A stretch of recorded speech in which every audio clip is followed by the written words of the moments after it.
PWCC is a great way to sell your sports cards. If you're looking for a way to support the Cajun Cardboard YouTube channel, consider using the promo code Cajun, all caps, CAJUN, when you're selling your cards on the PWCC marketplace. Hey guys, Brian with Cajun Cardboard coming at you from the great state of Louisiana with mail day number 117. Hopefully you guys are enjoying these mail days on your weekend days, usually Saturdays or Sundays or sometimes both. This is number 117. We won't waste too much time. I think I got like 10 or 11 cards, and it is Jordan top to bottom, through and through. Some of these are the Jordan cards from the cross-country collection that have recently finally arrived at my PWCC Vault that I've decided to keep in my PC, and some of them are not. Some of them are just cards that I bought along the way. So we'll get cranking. Let's start the slideshow. I've created a shareable link as always, which you guys can do if you have a PWCC Vault, which is free to open, by the way. First card's the 98 Topps Apparitions Jordan. I thought this had a better chance than an 8, but I think maybe top left corner was the culprit here. Great image. I mean, everybody wishes that there was the Apparitions Refractor, which I think those are serial numbered to 100. That would be a huge Jordan card if Jordan was included in the Apparitions Refractor set. But nonetheless, I think there was some kind of licensing thing where Jordan could only be included in a certain number of sets during the year 1998 because he was retiring or something like that. And so he was in the Apparitions base set, but he was not in the Apparitions Refractor set like Kobe was. So this Apparitions came back a PSA 8. Looks really good on the back. Looks good as well. Just a good looking card. It's one of my favorite insert cards out there. It's just got a really, really cool look, to it, and it's a great action pose of Jordan. Looking at the card, this is the pop, this is a pop report. So I pulled the 8, right? That's a pop 102 card. Here's the deal. There's only 2 PSA 10s out there. So for whatever reason, even though this card's a pretty durable, sort of metallic-y type feeling card, it's got a 0.8% gem rate, and Beckett agrees, 1.6.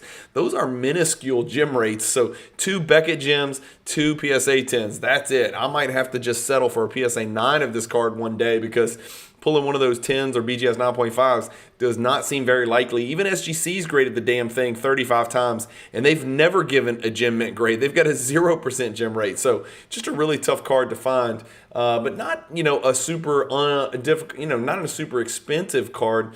If we type in Apparitions Jordan PSA 8, let's see what we come up with. Let's change it from price to date sold. Last one sold for $300. So not a huge card at all. 300, 325, 270, 240, 265, $300, and you can jump into this PSA 8 card. How many of those have been graded? Let's look again. 250. Man, it's like less than 500 graded. So I think that's a pretty nice buy at a pretty decent price right there, even in a PSA 8 grade. But anyway, that was from the cross-country collection, so that's actually a grade I received. Next is the Luminous.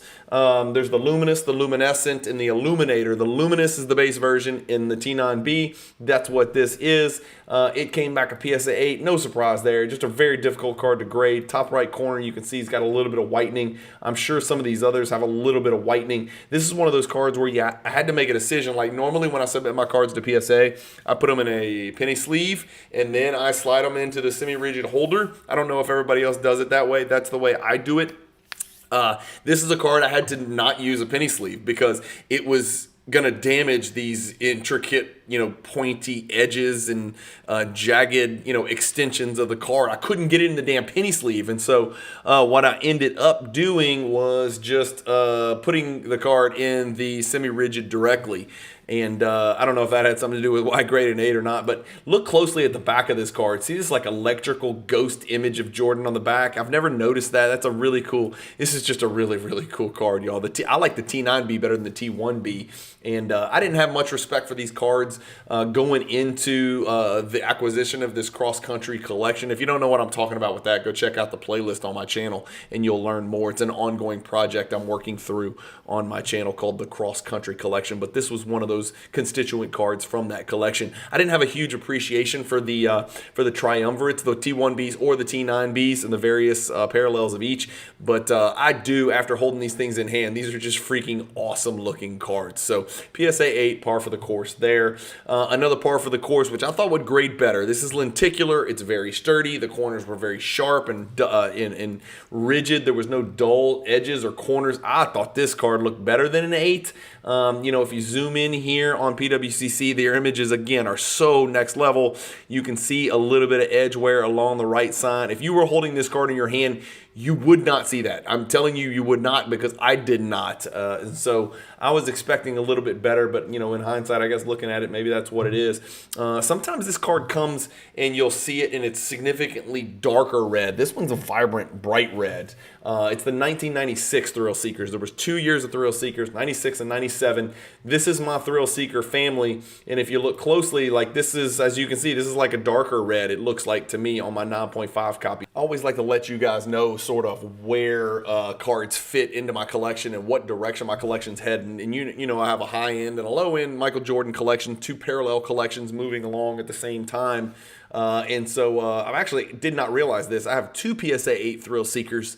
I thought I was adding this one and sending it to PWCC Vault. So I was adding it because I thought I needed another PSA 8, but I've got it. And so I've got the 96 and 97 PSA 8s. And in fact, I've got two 96 PSA 8s. And then I've got the 9.5 from the 1997, and I've got the PSA. Actually, I've got a 9.5 from both. Yeah, so I've got a 9.5 from the 97 Thrill Seeker. And again, they're called Thrill Seekers. They look nothing alike. I mean, as you can see, this is that window pane background, like your Natural Born Thrillers, like your EX 2000s. It's got that, badass scope pattern in the background like you see on the Championship PMG. But it looks nothing like the lenticular Thrill Seekers from 1996. So 96 and 97, very different looking cards indeed. But that's my Thrill Seeker family right there. There's four of them that, there's two of them that you can have, and I've got them both covered in high and low grades. Moving on at the Ultra Stars. This graded an 8. Again, a little bit surprising. I thought this was going to grade a little bit better. This one looked really squeaky clean. I thought I had a chance at a 10, to be quite honest with you. But just to know where this fits in, I've got the 10, I've got the 8. So case closed, door closed. I can put that one to bed. That one's done as far as the Cajun Cardboard Michael Jordan hierarchy goes. I've got my high end, I've got my low end. This is a really cool card. And of course, everybody should be familiar with the 1 in 28,800 pack odds Ultra Stars Gold parallel. This is just the regular Ultra Stars insert. Still a really cool card. Still not a high pop card, but by no means is it on the same level as the Ultra Stars Gold, which is a tier 1 Jordan card. Next is the 1997 Metal Universe Championship All Millennium, and this is a really attainable insert. It's not impossible to find. It is very tough to grade, given the black is all black edge. The back is all black edges and black corners. I think I got robbed on this. This one looked great, and even looking at the high def images, I don't see any corner wear or edge wear. So this is a really clean copy of this card. I sent it to my vault for a very simple reason. It wasn't worth selling because it's just not worth enough, to be quite honest with you. In fact, we can go back and look this thing up. I just want to look this up, see if I can find it. 1997 Millennium Jordan PSA 8. It's probably like a $100 card. It's not even. It's a $50 card in PSA 8. But watch what happens when I type a 10 in. It is a it last sold for $560 back in 2020. In fact, you're not even going to find very many PSA 10s. Watch this. When I click here, a new addition to Card Ladder is when you find your card. Oh, I think I need the image. Damn. You do. You need the image. So it's not going to work that way, but I'll show y'all later. So 560 last sold, but that was back in 2020. So that can't be right because I have a PSA 10 because I'll show you right here. I've got a 10 and two 8s. And so the PSA 10 is just tough to find. It's a relatively low pop card for a not that difficult to attain Michael Jordan insert, but it is my favorite set from the 90s. I think it's good looking. It's got that metallic feel to it. And I think I got robbed on that grade. I really did think it deserved to be graded higher. Here's the big boy, right? And so this is the PSA 9 Illuminator. Very low pop. It's pop 14 in PSA 9, and there are only 9 PSA 10s. So maybe I was asking for too much to get a 10 grade, but I'll take the 9 because it makes it a very valuable card, and it's a card that is going to sit in my PWCC Vault and in my collection for Cajun Eternity. I did get a chance to hold it in hand. It is an incredibly gorgeous card, and so this will sit very nicely next to my Luminous and next to my Luminescent. Next is one of the few 10s that I got on that very first 91 card submission that I sent over to PSA with some of the bigger Jordans. I included this one in there because I consider it a bigger Jordan in a PSA 10 copy, and sure enough, came back PSA 10. This one is notoriously difficult to get clean edges on the back. Corner's usually not a problem because all of the die cutting is rounded, and so surface is usually an issue with surface defects. You know, little flecks in that holographic portion right there are not unusual. I've got my SPX family pulled up. There's my 8, and you'll see, watch on the back, you can kind of see, although this is a pretty good looking 8 as well, you can see a little bit of edge wear on this one. You can't see any edge wear on the other one, but that's what the 8 looks like. I've got the 8 and the 10, so again, that's another Michael Jordan hierarchy parallel that I can put to bed. Next is another PSA 10, and this is the last card of today's mail day, number 117, and this is a card that I actually bought, and I think I picked it up.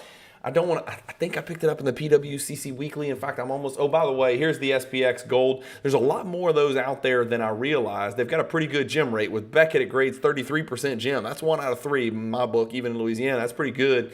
And then there's only 90 PSA 10s, but that's still a pretty big number. Almost 1,000 of these have been graded, over 1,000 if you include SGC in there. The combined gem rate, it looks like when you merge them together here, is 19.87%, about 1 out of 5. So not the rarest card in PSA 10, but I was happy to pick it up nonetheless. If we sort this card, date sold, PSA 10, the last one sold, they're about $1,000. So 1,300, 960th, 1,100, 900.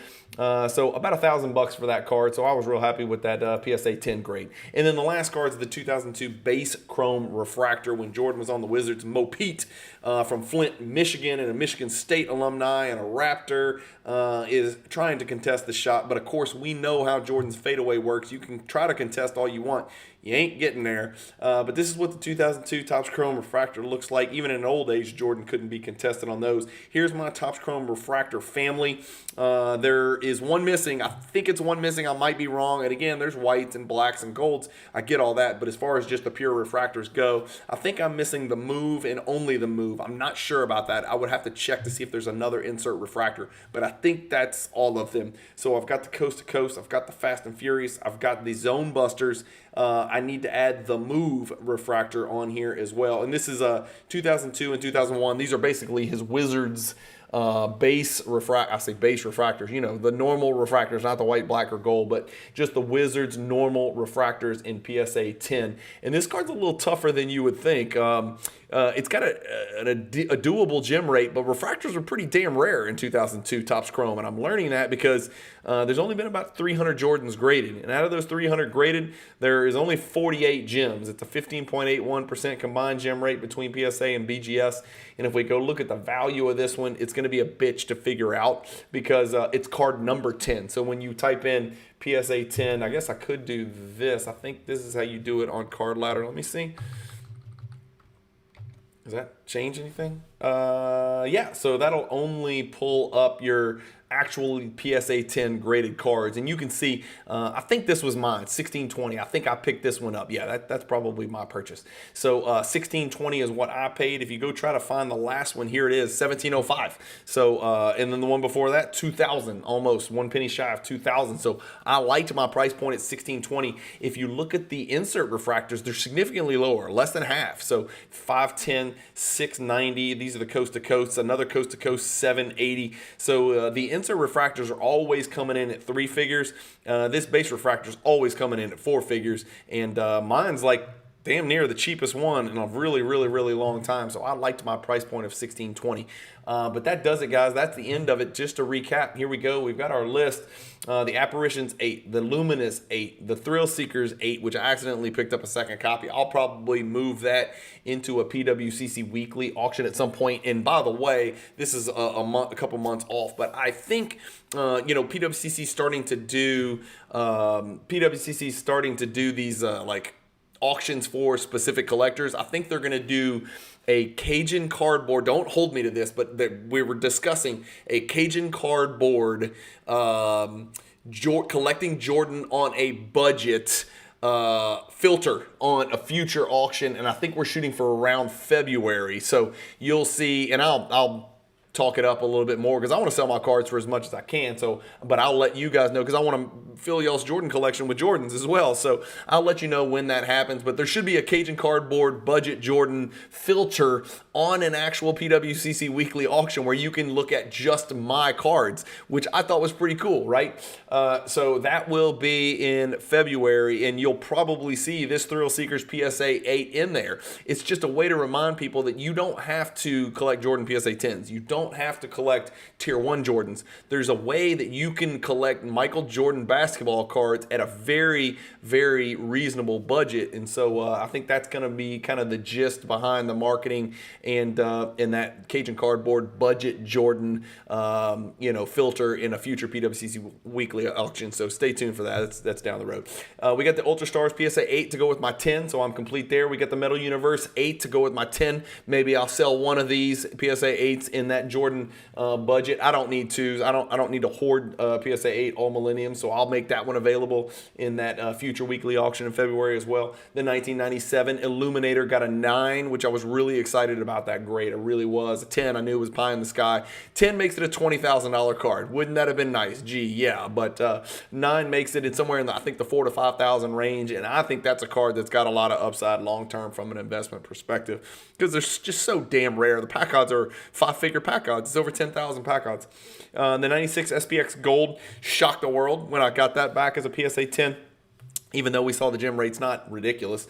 So that was a nice addition. I already had the 8, so I went the other way around. I had the 8 first and then got the 10 later, and I got it through my own means, grading a raw card, which is always fun. And then the 2002 Topps Chrome Refractor that I picked up for $16.20 in the PWCC Weekly to get closer to collecting all of the Jordan's Wizard Refractors. Not everybody likes to jump into the Wizards Refractors. I know a lot of people like Bulls uniforms only, and then some people are just like, only Michael Jordan playing years, and then there's that question of 1998 and how that works. But I make an exception. I collect through 1998 Michael Jordan and the Bulls, and I go back into the 80s as well. So I collect 80s and 90s Jordans all the way up to 1998, and then I do have a gap, which I can't sit here and tell you that I'm not at some point going to get into these exquisites. At some point, there's a pretty good chance I meander into the Jordan autograph world, into the exquisite world. It's not out of the question at some point, but I'm having so much fun trying to complete my, Michael Jordan hierarchy poster and that checklist that I think it's a long way off before I screw with that. Hell, I might be priced out of the exquisite stuff by the time I ever get around to it.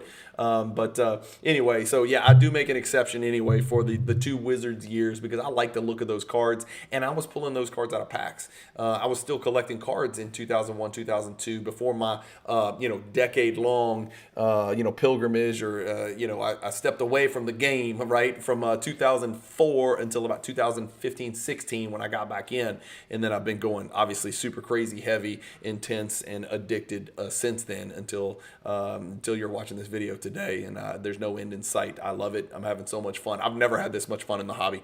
I've never had this much fun making content, and you guys watching these videos, engaging, teaching me, commenting, letting me know about certain cards that I don't necessarily know very much about is a big part of the reason I love sharing cards with people, and I love watching other people share their cards.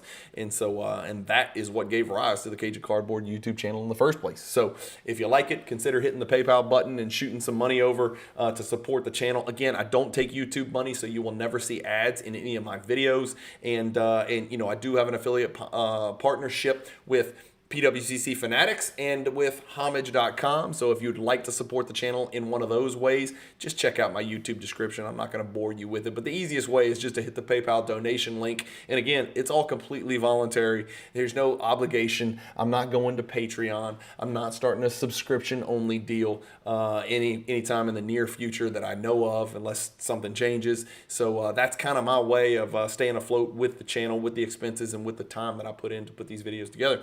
As always, thank you guys for watching. I hope you're enjoying your weekend when you're likely watching this mail day video. Let me know what you think about the cards in this video. Any of them stand out to you? You have any of these cards? Which one's your favorite? Which ones do you like? Which ones don't you like? Do you have a story about any of these cards? Put in the comment. That's what this is about. It's a give and take. It's a back and forth. It's an engagement deal, right? And that's what the comment section's for. Hit the like button. Hit the bell icon for notifications. And for God's sakes, if you haven't subscribed, hit the subscribe button because it helps me with YouTube, helps me grow the channel, helps me spread the word, and it helps other people out there, who are looking to find a little bit of education and entertainment in the basketball card collecting world.